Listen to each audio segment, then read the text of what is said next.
basketball coach on the Hill of Arkansas Razorbacks. Eric, how has it been? It's been a whirlwind. How has it been this last month and a half on the job here at the university? There's so many, when you take over a new job, there's so many things that you've got to do. One, you got to meet current staff, and you got to put your own staff together, and you got to get to know your players. And then, oh, by the way, maybe the most important thing is recruiting, because you got this short window to try to improve your roster. So we've been pretty busy. My wife is awesome. She flew in a couple times, found a house. They're still about 8 weeks away from joining me. So a lot of long hours right now, but it's been really good. And you kind of need to have your alone time without your family the first 2 months on the job anyhow. You're a coach that believes in positionless basketball. I mean, watching at the high school level, now here collegiately, it's going up into the NBA. What will be your philosophy here? And when you look at your talent here at Arkansas, do you have the guys in place that can initiate, your belief in that philosophy? I mean, we certainly feel like, now these are our guys, and because these are our guys, we need to try to figure out how to look at their strengths, look at their weaknesses, hide weaknesses, and go to strengths, accentuate their strengths. And we feel like we had a really good nucleus coming in, because there's a lot of young players and a lot of guys in their freshman and sophomore year, and you usually take a leap when you get into your sophomore or junior year. So excited about that, and then excited about the new pieces that we've added as well. Eric, why was Arkansas appealing? I think it was appealing for a lot of reasons. Number one, you talk about leadership at the top, and in the NBA, it's who's your owner, who's your general manager. At the collegiate level, it's who's your chancellor, or who's your president, and who's your athletic director. So that to start off with, and then having been an assistant coach at LSU and coming into Bud Walton Arena and seeing the energy and the enthusiasm for a game, and then you think about all the history. And then, oh, by the way, the facilities are top notch. So I think there's a lot of things to really be excited about. Hey, Coach, we know you're kind of big in marketing. We know Arkansas has a rich history of winning and branding. How do you uniquely plan to market and brand Arkansas in your own way? Yeah, I think some of the things that we want to do in our own way is kind of remove the curtain a little bit. I mean, I believe that in today's society, with social media, you kind of got to let people in your inner circle a little bit more than maybe what happened 5, 6, 7, 8, 9 years ago. I mean, what social media has done is TV now, they want to be in your huddles. TV now wants to interview a coach in game. All those things were unheard of many years ago, but society changes, athletics change, and so you've got to change as a coach as well.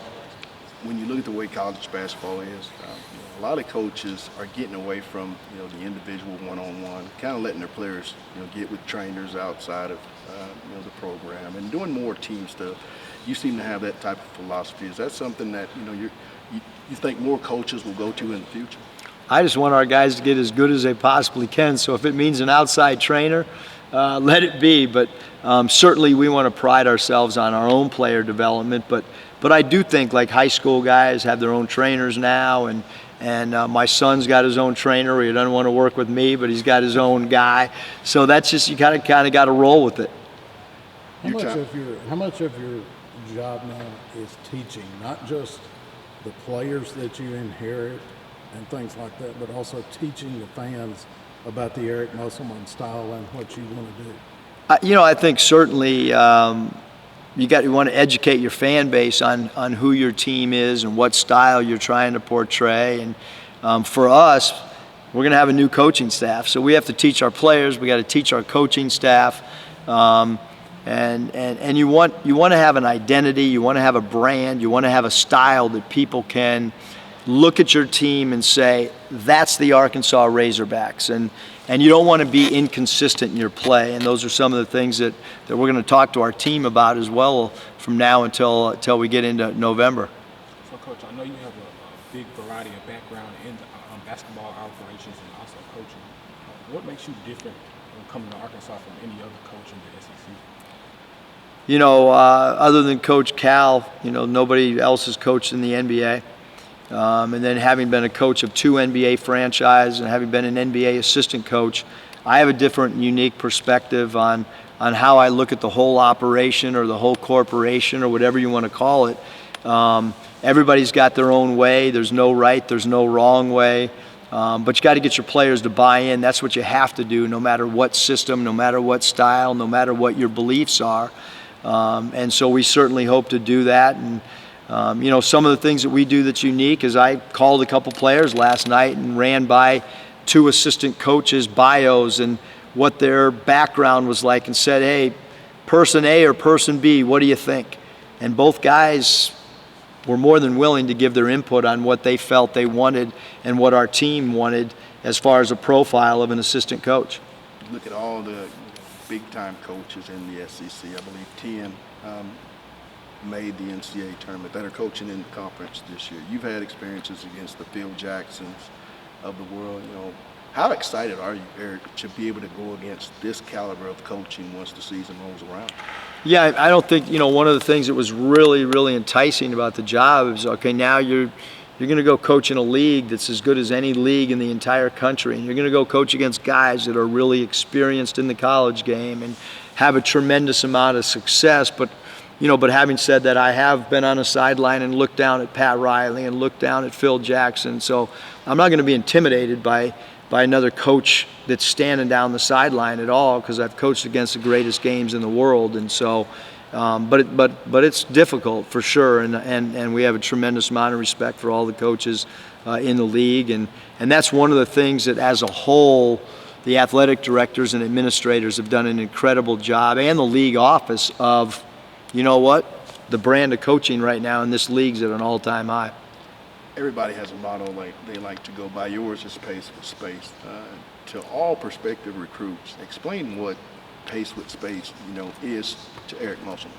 We want to play fairly fast without turning the ball over, with getting as high a quality shots as we possibly can, and be a low turnover team. And I tell the guys all the time, we want to be cosmetically pleasing. That means you got to share the ball, and bodies have to move. And if there's one team I could say, hey, that's kind of what we want to play like, it's the Golden State Warriors, where even though they have superstars, the ball moves and bodies are moving and people aren't standing.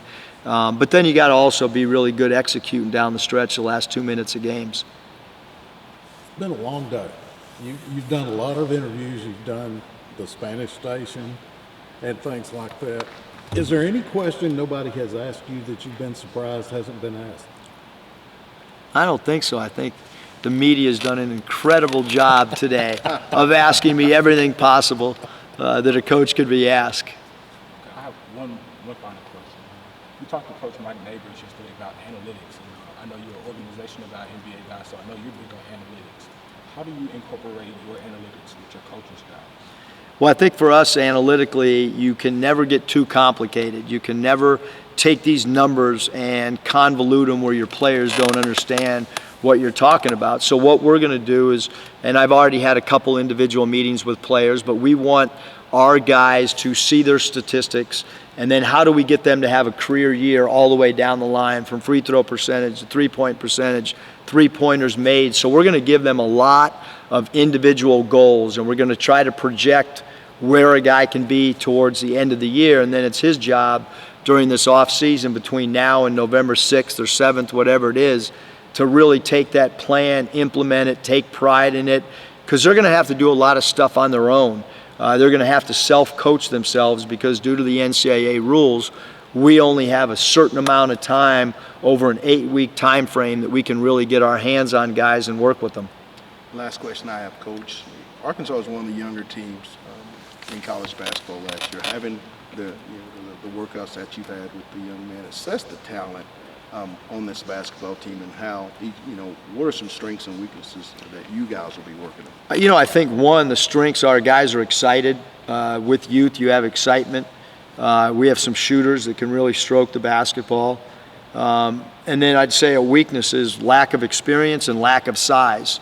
We've tried to do the best that we can in a short amount of time. We feel like the experience with Isaiah Moss and Jontel Silla, we feel like, those two areas have been addressed. We now have two players that are fifth-year seniors, that are grad transfers, that give us some more experience. And then we feel like we've added size with Connor. So whenever he can play. So we feel like we've addressed some areas of concern, but we're still going to be pretty small at that 4 and 5 spot. So we're going to have to collectively do a really good job of defending inside and then also rebounding the basketball. How excited are you to get started? This last one, we'll make it easy, but how excited and ready are you to get started in terms of actually working? I'm excited every day, but I just can't wait to get back to practice. We had 7 practices, and now, we're on a little bit of a break after finals, but the guys will be coming back here in a couple weeks, and we'll get down to business. Thank you. Yeah.